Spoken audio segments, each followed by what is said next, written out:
जर GSTच्या quick registration स्कीमची जर तुम्हाला बेनिफिट हवा असेल तर त्याच्यासाठी 3 प्रामुख्याने कंडिशन्स दिल्यात. त्या 3 कंडिशन जर तुम्ही फुलफिल केल्या तर विदिन हार म्हणजे 1 तासाच्या आतमध्ये तुम्हाला तुमचं रजिस्ट्रेशन मिळू शकतं. तर सगळ्यात पहिली कंडिशन आहे ती म्हणजे तुमचा जो आउटपुट टॅक्स लायबिलिटी आहे, GST लायबिलिटी आहे, ही 2.5 लाखाच्या वरती नसली पाहिजे. म्हणजे जर तुम्ही एखादा गोष्ट सेल करताय मार्केटमध्ये आणि त्याची जी काही लायबिलिटी GSTची होती ही 2.5 लाखाच्या वरती असली नसली पाहिजे.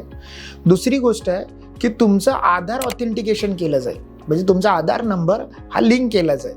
आणि तिसरी गोष्ट म्हणजे जर तुम्ही एखाद्या स्टेटमध्ये असाल तर तुम्ही मल्टिपल GST रजिस्ट्रेशनसाठी जाऊ शकत नाही. जसं की महाराष्ट्र स्टेट घेतला तर तुम्ही एखादा GST नंबर काढला असेल आणि परत आणखी एका तुम्हाला दुसऱ्या बिझनेससाठी दुसरा GST नंबर काढायचा असेल तर ही स्कीम तुम्हाला ॲप्लिकेबल होत नाही.